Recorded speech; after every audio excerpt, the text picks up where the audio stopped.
cumprimento o Eduardo Diogo, que é diretor de Administração e Finanças do SEBRAE. SEBRAE que mantém um acordo com o banco. Eu tenho muito dito aqui internamente, Eduardo, no banco, nós avançamos muito, mas cada vez mais, quando o crédito se juntar à capacitação do SEBRAE, que é reconhecida por sua qualidade, nós vamos acelerar a sustentabilidade do segmento de NPE da nossa área de atuação.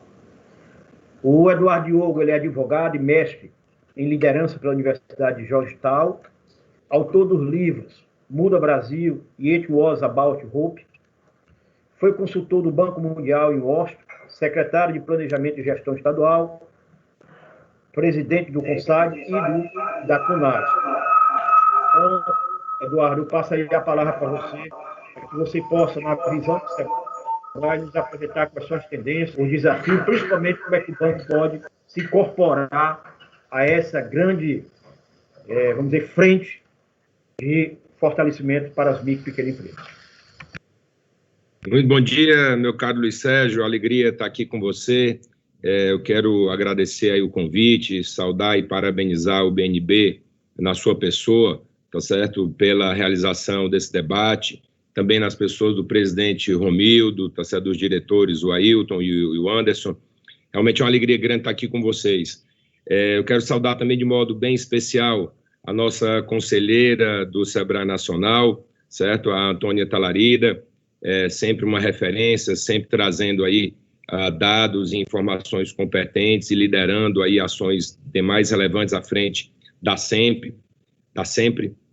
É uma alegria sempre estar com você, Antônio. E assim como eu quero destacar aí no Ministério da Economia e no âmbito da CPEC, os meus queridos amigos e que são sempre aí a nossa bússola, o secretário especial Carlos da Costa, o secretário Gustavo N., são dois jovens e exitosos empreendedores que emprestam aí suas habilidades agora na gestão pública federal. Eu entendo que o Carlos e o Gustavo, assim como também a Antônia, são aí os expoentes dessa nova safra de executivos públicos. E eu saúdo também, obviamente, todas as pessoas que estão aqui conosco, muito grato pela atenção de todos. Dentro desse contexto aí, Luiz Sérgio, eu gostaria de mencionar, assim, primeiro, eu sou um fã da iniciativa que a Antônia mencionou, que é do Sistema de Defesa do Empreendedor. Sou absolutamente apaixonado por essa iniciativa e eu entendo que será um gol de placa. E eu queria fazer um outro comentário muito rápido em cima do que ela mencionou. Você vê só, os Estados Unidos têm o salário mínimo, que eles chamam de minimum wage, de 7,25 dólares no âmbito nacional. Contudo, ninguém paga 7,25 dólares. Se paga 12 dólares, paga 15 dólares a hora. Se você multiplica isso aí por 40 horas de trabalho semanal e multiplica isso aí por 4,5 semanas que cada mês efetivamente tem, você vai ter algo em torno aí de 2.500, 2.600 dólares de salário mínimo. Então, é só para a gente ver, quando a Antônia menciona o faturamento médio da micro e pequena empresa brasileira, e a gente compara com o salário mínimo, não é o faturamento, é o salário mínimo de um colaborador, de um empregado nos Estados Unidos, a gente vê o quanto nós estamos discrepantes, a gente vê o tamanho do desafio que a gente tem de nação, a gente vê o quanto nós somos realmente não tão ricos no atual contexto do que o que às vezes a gente imagina que a gente com relação ao cenário global. Agora, somos um país com enorme potencialidade. E vai caber a todos e a cada um de nós, nas posições que a gente ocupa, trabalhar de modo muito firme, de modo muito comprometido, para poder fazer todo o potencial que a gente tem, transformar todo o potencial que a gente tem enquanto nação numa realidade muito concreta e que possa gerar e espalhar benefícios para toda a sociedade brasileira. É isso que a gente almeja e é isso que a gente sonha todo dia. Vivemos, né, obviamente e certamente, um ano de 2020, que foi um ano onde coletivamente nós tivemos o desafio, talvez o maior da nossa gestão, eu acredito que sim. Individualmente podemos ter passado outros momentos difíceis, mas do ponto de vista coletivo não acho que passamos, enquanto sociedade, algo dessa magnitude. Afinal de contas, 100% dos países impuseram algum tipo de restrição, por exemplo, com relação ao deslocamento das pessoas, né? Obviamente, esses impactos da pandemia, dentro do contexto global, é gigantesco, e certamente no contexto das MPS, né? É o maior, esse evento que a gente vive é considerado o evento de maior impacto global desde a Segunda Guerra Mundial, que aconteceu de 1939 a 1945. Mais de 120 países, segundo a Unesco, fecharam as escolas. A gente pode imaginar o que é isso?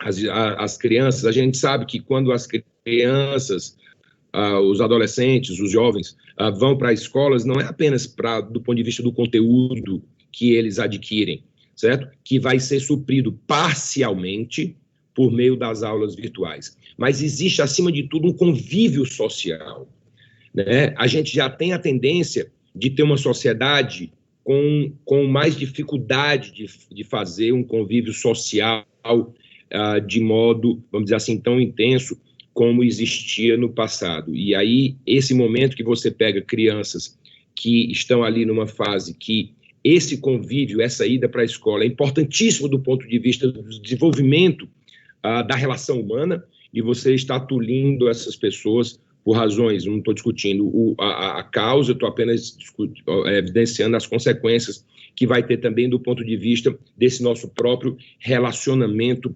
humano também para as pessoas, né? Mais da metade da população mundial ficou em quarentena em algum momento durante esse ano, né? Bom, então, feitas essas rápidas constatações da realidade de 2020 imposta pelo Covid, eu entendo assim que devemos não impor sobre ninguém, né, obrigatoriedades até o ponto que não afetem o outro, né? Aquele velho e salutar ditado de que o meu direito se encerra quando começa o direito do meu semelhante. Então, respeitando esse princípio, eu entendo que nós temos também que respeitar as decisões que as pessoas tomam no tocante às suas vidas pessoais, né? E diminuir uma atividade que eu entendo que é muito, muito presente hoje no nosso dia a dia, e que eu entendo que não agrega muito para a sociedade, que é o ponto de vista que a gente tem uma tendência de julgar cada ato que um semelhante nosso ele pratica. Então, isso me parece não agregar algo de muito positivo e saudável para a nossa convivência enquanto seres humanos individuais, enquanto sociedade como um todo. Então, quem ama se abstém de julgar tudo que o seu semelhante faz. Então, eu acho que a gente deve julgar menos e a gente deve amar mais enquanto sociedade. Isso tudo impacta nas nossas vidas, impacta nas atividades profissionais, e essas consequências, as consequências que a gente tem do ponto de vista dessa pandemia, né, existem algumas que a gente já consegue observar no tocante específico às micro e pequenas empresas, mas na atividade empreendedora como um todo, e existem inúmeras que nós não conseguimos ainda dimensionar, nós não conseguimos ainda nem vislumbrá-las, ainda nem identificar a existência dela, né? A gente tem que ter isso em mente. A gente tem que estar preparado para essa absoluta incerteza de quais serão as consequências. Eu me lembro quando aconteceu o ataque do 9 de setembro nos Estados Unidos, no ano de 2001, naquela data morreram 2.977 pessoas ali. Mas essa morte, e foi o maior ataque da história americana, comparado apenas com Pearl Harbor, em 1941, mas, contudo, Pearl Harbor foi o segundo, mas não chega nem perto, porque Pearl Harbor foi apenas um ataque aos militares. E quando aconteceu o ataque às Torres Gêmeas, no 9 de setembro, dessas 2.977 pessoas, a maioria esmagadora eram de civis. Então, jamais tinha acontecido um ataque dessa magnitude. E o pior é o seguinte, quando a gente fala que morreram 2.977 pessoas, isso é apenas uma fração do impacto na vida das pessoas ao longo dos anos seguintes. Então, qual vai ser o impacto na vida das pessoas, na atividade empreendedora, nos anos seguintes, fruto a Covid e fruto toda essa parada que a gente está fazendo. E parar não é paralisar, nós estamos parando, nós estamos refletindo, nós estamos adequando, nós estamos buscando o fresh start que a Antônia mencionou, ou um clean slate, tá certo? Que é um reboot, que é um reiniciar completo, dar uma zerada no velocímetro por completo e iniciarmos uma atividade empreendedora e uma relação enquanto sociedade completamente nova. Então, nós não sabemos, não há quem saiba o que pode acontecer nos próximos anos, repito, tanto nas relações humanas como na atividade empreendedora, fruto da Covid, assim como nos Estados Unidos, nos anos seguintes, as pessoas que foram impactadas por aquele 9 de setembro foram nas suas centenas de milhares, ok? Tanto que tiveram complicações do ponto de vista de saúde e complicações do ponto de vista psicológico. Então, isso tudo é o contexto que a gente está inserido hoje, ok? Eu, particularmente, vivo isso agora. Eu tive a Covid, passei 3 semanas tomando corticoide, inchei, né, fiquei inchado, né, ainda estou inchado, mais de 1 mês sem fazer atividade física, né, o que é que isso vai repercutir para mim pessoalmente? Então, todos nós estamos nesse cenário. Uma ruptura gigantesca do comportamento dos consumidores, do comportamento das empresas, do comportamento dos governos, né? Tivemos aí uma antecipação, vamos dizer assim, do contexto da muito falada transformação digital, que eu chamo de redenção digital, né, um renascimento aí dos negócios. Todo negócio ele tem que ser e tem que ter uma perna, um braço, né, no mundo online, não que ele seja um negócio digital, mas ele tem que ter uma interface digital com os seus consumidores, com o seu cliente. Isso tem ficado cada vez mais patente, que é fundamental, né? Nós tivemos aí uma busca por entretenimento e conhecimento mais de casa, obviamente fruto à dificuldade desse convívio social e as restrições. Ainda ontem eu participei aqui em São Paulo da abertura do 5º Congresso Brasileiro de Promotores de Eventos, organizado pela Associação Brasileira de Promotores de Eventos, que é a ABRAP, aqui no Ibirapuera, né?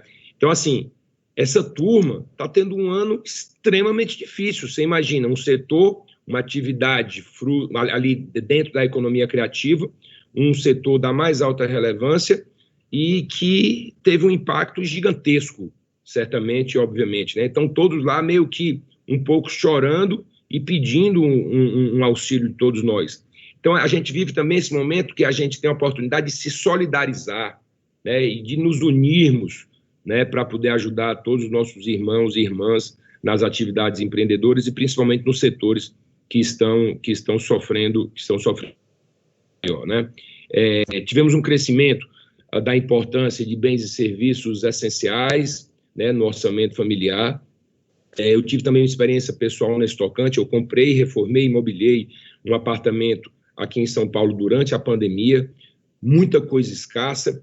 E aí, quando a gente vai passando o tempo, a gente vai identificando percepções mais apuradas de melhorias de quando você faz uma reforma sem você estar dentro, né, do local. Então, assim, eu tive uma experiência de 4 meses depois, eu quis fazer alguns ajustes no apartamento e eu tinha comprado uma série de ar-condicionados e eu queria trocar um ar-condicionado, agora em novembro, por um semelhante que eu tinha colocado no ambiente, em detrimento do que eu tinha colocado inicialmente, em outro ambiente. E aí eu fui ver o preço para comprar uma mesma máquina que eu já tinha comprado.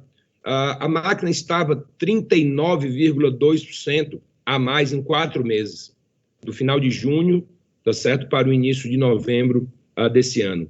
Então, assim, eu pergunto, em que momento essa inflação, entre aspas, escondida, vai aparecer de fato? E quais são as consequências, e ela vai gerar alguma consequência para todos nós? Um produto que em 4 meses ele tem um reajuste de 39,2%. E não é só um produto, no caso do ar-condicionado é um exemplo, mas eu constatei isso em vários outros produtos. Então, isso tem a ver com aquela reflexão que eu falei no início, que ainda existem várias consequências em todas as frentes que a gente talvez ainda não tenha dimensionado. E essas consequências não são só não positivas, não. Muitas delas serão positivas e muitas delas já são positivas. A gente tem uma série né? Temos um portfólio de aspectos positivos que a gente pode e deve, e já fez parte da nossa vida, foi agregado, e que a gente pode retirar desse momento da Covid, né? Desse grande contexto que todos nós fomos impostos no ano de 2020, né? Todas as atividades como a segurança sanitária, como sendo um determinante, como sendo uma condição sine qua non para a sua atividade. A tendência disso, assim como, por exemplo, no Japão, que já se usa máscara lá de modo permanente e nos ambientes públicos e tudo mais há muitos e muitos anos. Então, existe uma tendência da gente manter algumas dessas regras sanitárias, o que é muito bom, né? Às vezes a gente perde a noção de coisas básicas que são então isso também é um aspecto muito positivo, né? Os serviços prestados às famílias seguem aí dentro de um contexto, vamos dizer assim, de restaurantes, bares, serviços domésticos, todo mundo querendo sair, todo mundo, ou vamos dizer assim, a grande maioria das pessoas querendo voltar ao convívio. Então tem aí uma tendência de um aumento. Ainda ontem eu estava experimentando isso aqui numa terça-feira em São Paulo, certo? E também isso, havendo essa tendência, mas não dá para recuperar, né? Não dá para você jantar 2 vezes fora de casa porque você não jantou há 2 meses atrás. Então, isso tudo, a gente tem um desemprego ainda em situação de atenção especial, mas a gente já pode identificar, e aí o CAGED, dentro desse contexto, ele nos agrega e ele nos informa para o que a gente teve aí no próprio mês de setembro, que foi a última avaliação, apesar da gente ter o acumulado do ano ainda um crescimento negativo aí de 558 mil postos de trabalho, a gente teve no mês passado 313 mil de crescimento positivo, né, no mês de setembro, que digo. Então, a gente vê que a nossa tendência é muito boa, né? A gente, no âmbito do SEBRAE, e o Luiz Sérgio mencionou, a Antônia mencionou, a gente tem procurado dar uma assistência cada vez maior a esse crédito assistido. No âmbito do FAMP e com a medida provisória que a gente teve, e aí a gente abriu uma conta especificamente na Caixa para a gente destinar os 50% do FAMP da MP 932, a gente já tem ali um valor de 1.269 milhões de reais. Obviamente que dentro do contexto do PRONAMP, dos números do governo federal, dos números do BNB, esse 1.269 é um número que é muito pequeno, mas quando a gente vê que ele gera uma alavancagem de 12 vezes, ele pode gerar ali na ponta mais de 15 bilhões que vem a ser destinado ao micro e pequeno empresário. A gente tem trabalhado para aperfeiçoar essa atividade, ainda existe um saldo no FAMP que pode ser utilizado, e a gente entende que a gente tem que ficar, literalmente, 24 horas por dia, buscando aperfeiçoar essa operação do crédito assistido e todas as outras operações do SEBRAE como um todo. Eu entendo que o SEBRAE, enquanto uma organização, ele tem que ser uma organização de uma gestão perfeita, o que nós estamos longe de ser. Existe muita coisa para ser aperfeiçoada dentro do sistema SEBRAE, tanto no SEBRAE nacional, como nos 27 SEBRAEs estaduais. Existe muita coisa para ser aperfeiçoado dentro do sistema, mas nós temos a obrigação de caminhar no sentido, e essa é a nossa luta cotidiana e diária, uma luta com relação a aspectos também da cultura da organização, que são consolidados de décadas, mas essa luta para o SEBRAE ser uma grande referência e excelência de gestão, para que o micro e pequeno empreendedor possa olhar para aquela instituição que tem o objetivo de dar uma atenção especial a ele, de cuidar dele, que tem um propósito básico de se dedicar ao desenvolvimento do micro e pequeno empreendedor, certo? Olhar e ter aquela entidade como uma entidade de referência, uma entidade que diz o que ele deve fazer, mas, acima de tudo, ao orientá-lo, ela pratica internamente o que ele deve fazer, né? Então, esse cenário todo, a gente tem procurado promover dentro do SEBRAE o que eu chamo de a inclusão intelectual e comportamental do nosso público-alvo. Esses, em números redondos, 16 milhões de micro e pequenos empreendedores, de MEIs, Essa inclusão intelectual e comportamental tem a ver com o fato da gente passar todas as informações, fazer toda a assistência em todo o contexto que a gente tem que fazer, e quando o empreendedor, dentro do nosso público-alvo, ele tem acesso a todas essas informações, ele possa utilizá-la. É a diferença da gente ter uma informação e gerar essa informação, um novo conhecimento, é a gente mudar a nossa postura, é a gente aperfeiçoar a nossa postura. Então, é a inclusão intelectual do aprendizado e comportamental da ação. A ação de acordo com a nova realidade que a gente tem. E aí, dentro desse cenário, existe uma atividade de desapego, muitas vezes, que é duríssimo, que a gente tem que mostrar para o empreendedor. Ou seja, várias atividades empresariais, elas não mais existirão. Do mesmo jeito que a datilografia, eu me lembro dos cursos de datilografia, do mesmo jeito que a Kodak deixou de ser a Kodak, porque ela, apesar de ter desenvolvido a máquina digital, certo? A primeira a desenvolver, ela ganhava tanto dinheiro com o filme que ela aposentou ali a máquina digital porque o ganho era gigantesco com o filme. E aí vem o mercado e tritura você. Vai e passa por cima, e a Kodak deixou de ser, obviamente, o que é. E, aliás, nos Estados Unidos, existe uma expressão que chama-se Kodak Moment, que é exatamente quando você tem esse momento de você achar que você lidera tudo e que você desconsidera o mercado. Então, na proporção do nosso micro e pequeno empreendedor, a gente tem muitas vezes que ajudá-lo e dar esse apoio do contexto geral para, ao fazermos essa inclusão intelectual e comportamental, a gente ajudá-lo, em todos os aspectos, a mudar o modelo de negócio. Muitas vezes, aposentar por completo o negócio que já não tem mais como ser, de qualquer modo, rentável no novo cenário que todo dia vai se descortinando para a gente. Então, a gente tem a obrigação de estar junto com o empresário também nessas transições empresariais, né? A gente tem um alto índice de empreendedorismo no nosso Brasil. Infelizmente, esse índice é muito por necessidade, né? Atividade empreendedora maravilhosa, mas a gente tem que aumentar essa atividade por oportunidade, por opção, né? Isso aí é um outro ponto também importante que a gente tem que trabalhar. Bom, e aí, eu já falei aqui por 20 minutos, e eu prefiro que a gente possa debater um pouco mais e conversar em cima de alguns aspectos específicos que vocês queiram mencionar. Então, eu encerro falando um único aspecto que eu sempre gosto de destacar, o secretário Carlos da Costa sempre destaca, e eu digo o seguinte: o aumento da produtividade da atividade empreendedora e das empresas brasileiras como um todo, e especificamente das micro e pequenas empresas, mas do contexto geral, obviamente, ele rima a produtividade com a prosperidade da nossa nação como um todo. Então, aumentar a produtividade das micro e pequenas empresas, certo? A gente já teve 40% da produtividade americana nos idos anos de 1980, hoje estamos ali em torno de 23%.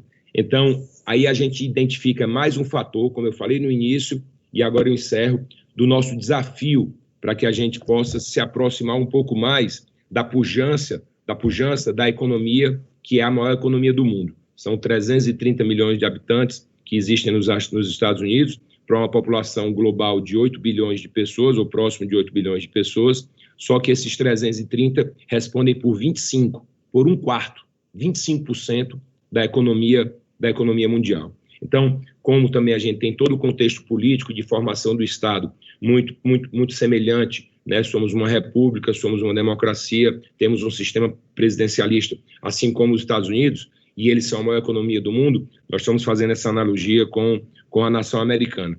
E aí que a gente possa cada vez mais unir esforços, meu caro Luiz Sérgio, Tônia e todos aqui que estão conosco, porque o nosso desafio, repito, o nosso desafio de nação, ele não é para menino amarelo, certo? Nem é para amadores. O nosso desafio de nação, a cada dia que a gente vai caminhando, que vai permeando e que vai vendo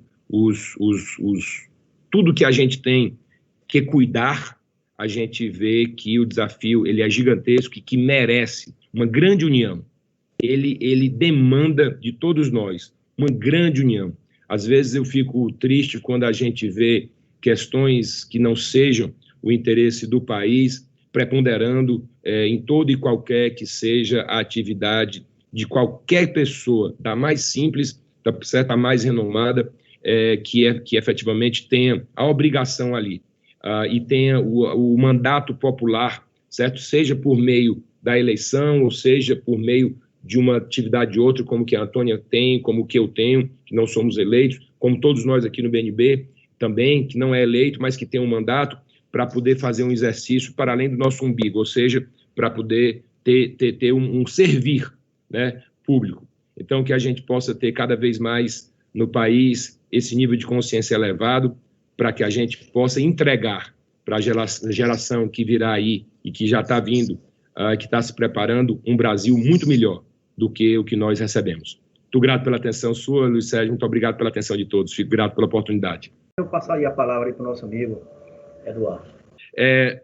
Endereçando, Luiz Sérgio, de modo muito objetivo, os dois pontos que você pediu para a gente comentar, sobre o Pix e o Open Bank, o SEBRAE tem tentado aperfeiçoar, repito, tendo noção do nosso tamanho, mas tem tentado aperfeiçoar a nossa atividade nessa área de, vamos dizer assim, da concessão do crédito, né?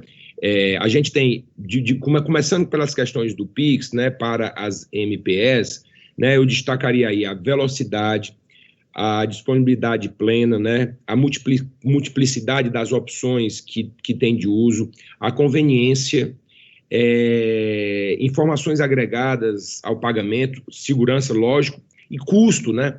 Quer dizer, eu trabalho com 3 bancos, pessoa física, e um deles me cobra R$10 por uma TED, né? E é porque é do Prime, e cobra R$10. E agora, nessa questão do Pix, eu vi que o custo que o banco tem para uma TED é de 0,07, ou seja, de 7 centavos. Então, você imagina, né, de 7 centavos para poder cobrar R$10. Depois, outras funcionalidades, né, também está sendo colocado, né, pelo Banco Central, pelo que eu entendi, que serão agregadas, como a questão da devolução, né, parcial ou total. Então, a gente no SEBRAE, a gente tem feito uma discussão muito ampla, principalmente focada aí nos últimos 4 meses, com o Conselho Nacional Deliberativo, liderado pelo presidente Tados, com todos os conselhos de desenvolvimento dos conselhos deliberativos estaduais, com os dirigentes estaduais, com o governo federal, né, por meio da SEMP, com a liderança do secretário Carlos da Costa, do Gustavo N e da Antônia, uma discussão muito ampla sobre como o SEBRAE pode aperfeiçoar a atuação nessa área. A nossa atuação no FAMP, ela é uma atuação, eu diria assim, passiva, né? E a gente gostaria também de ter uma atuação complementar, né, que seria uma atuação mais proativa, né? Apesar de que o crédito que a gente faz com essa atuação, que eu estou chamando de passiva no FAMP, o crédito assistido que o SEBRAE faz, ele acompanha, né, o empreendedor em toda essa jornada, né, na jornada do crédito, na identificação das necessidades do crédito, da aplicação dos recursos, do aperfeiçoamento na gestão, enfim, a gente faz isso, mas essa outra vertente mais proativa seria por meio, talvez, né, se for construído todo esse consenso, e repito, o Ministério da Economia, o secretário Carlos da Costa, a Antônia, o Gustavo, e esse entendimento do Conselho Deliberativo Nacional do SEBRAE, ou seja, se for gerar todo esse entendimento de que esse é o caminho da criação de uma sociedade de crédito direto, para que a gente possa ter mais um braço de atuação na concessão do crédito. Então, respondendo essa pergunta, eu passo para outra, sobre a questão da inovação, da competitividade e da produtividade. E você mencionou também, Luiz Sérgio, o mindset, né? Eu sou muito crítico, né, com relação a nós no SEBRAE. Eu acho que a gente deve ter uma autocrítica muito grande. Eu já mencionei isso aqui anteriormente, vou mencionar aqui de novo. O aperfeiçoamento do mindset deve começar por nós próprios, né, no SEBRAE. Às vezes a gente tem uma tendência de utilizar muito o dedo indicador, né, para poder apontar os outros. Mas eu sugiro também a gente refletir muito com relação ao polegar, ou seja, pensar em nós mesmos, né, como é que nós estamos aperfeiçoando o nosso mindset. Então, no contexto do SEBRAE, a gente tem muito o que fazer nesse sentido. Um caso clássico, vamos dizer assim, é o que a gente escuta tanto falar de atendimento. que toda vida que eu escuto, o Sebrae faz 10 milhões de atendimento por ano, e eu sempre digo, ok, cara pálida, mas para além do atendimento, como é que está o nosso, o que eu chamo de impactamento? Não interessa a gente atender, não interessa esforço, o que interessa é resultado, o que interessa é o que a gente presta ali de aperfeiçoamento, de agregação de valor na atividade empreendedora do nosso público-alvo para aperfeiçoar a sua iniciativa e gerar resultados concretos para ele. E, obviamente, gerando resultado concreto para ele, a sociedade como um todo está beneficiada, porque ele gera emprego, ele gera renda, né? E dependendo da atividade econômica, ainda agrega valor à sociedade. Muitas atividades agregam valor à sociedade, né? Você pode pegar casos clássicos, só para poder ficar claro, por exemplo, uma Apple, primeira empresa que teve o valor de mercado de $1 trilhão no mundo. Agregou valor à sociedade, para todos nós, né? O modo de relacionamento da sociedade mudou, e por aí vai. Então, estou só querendo caracterizar o que é que eu chamo de agregação de valor para a sociedade, para além dos benefícios clássicos que a gente conhece melhor. Mas a inovação, a competitividade e a produtividade, eu queria dizer o seguinte, sobre a competitividade e a produtividade, vou encerrar com a inovação, elas são, assim, meio que dois fatores da mesma moeda, né? Existem muitas pessoas, cabeças privilegiadíssimas, que entendem que a gente deve focar na melhoria ou no aumento da atividade exportadora do público-alvo do Sebrae. Eu tenho uma enorme dificuldade, repito, respeitando todas as cabeças brilhantes que entendem que essa deve ser uma vertente para a gente poder atuar, eu não entendo que assim seja, né? Eu não entendo como é que a gente vai jogar um empreendedor brasileiro que seja um público-alvo do Sebrae, que tem uma dificuldade gigantesca para empreender aqui nas paragens nacionais, jogar esse cidadão para poder competir com organizações do mundo inteiro que tem desde o ambiente de negócio que a Antônia aqui várias vezes mencionou e ressaltou a importância da gente aperfeiçoar, mas que tem, ou seja, da porteira para fora, mas que tem também da porteira para dentro uma produtividade que é infinitamente, ou vamos dizer assim, substancialmente, não infinitamente, né, substancialmente aquém da nossa, né? Então, para mim, competitividade e produtividade, elas estão absolutamente ligadas e vinculadas. E, encerrando com a inovação, toda vida que a gente fala em inovação, me vem muito na cabeça uma frase de Albert Einstein, que ele dizia o seguinte, ele comparou o conhecimento com a imaginação. Então, ele disse o seguinte, conhecimento, por maior que ele seja, ele é limitado. Então, a imaginação, ela é ali a grande, vamos dizer assim, mola motriz, ou a força motora que pode aperfeiçoar a sociedade, porque a imaginação não há limites, né? Para a imaginação humana, para a possibilidade que o ser humano tem de inovar. Então, para mim, como inovação rima com imaginação, toda vida que a gente fala de inovação, eu me refiro a essa nossa capacidade infinita de imaginar, de pensar diferente, que é absolutamente a nossa capacidade infinita de inovar. E a gente tem, para mim, isso passa pela maneira com que a gente começa a educar as pessoas, que a gente começa a educar as nossas crianças, né? A possibilidade que a gente dá para eles de pensar, usando a expressão americana, fora da caixa, né? Isso faz uma diferença gigantesca, pessoal. Às vezes a gente não se toca, né, de que aspectos que são básicos do relacionamento humano e que a gente faz ali nos nossos primeiros anos de vida, isso impacta a nossa vida inteira. Então, quando um pai, uma mãe, um avô, uma avó, um tio, uma tia, enfim, qualquer outra pessoa mais velha, cerceia a criança de imaginar, de pensar coisas diferentes, de sugerir coisas diferentes, o cara fala, não, isso aqui está errado. Na verdade, tem que ser assim. Não existe certo e errado. O conceito, para mim, de certo e errado, ele não existe. Depende da cultura. A Georgetown University, ela analisa, existem apenas 2 traits, ou seja, 2 predicados, que são mundialmente considerados como positivos, e que em inglês são trustworthiness, que é exatamente essa credibilidade, e decisiveness, que é a sua capacidade de decisão.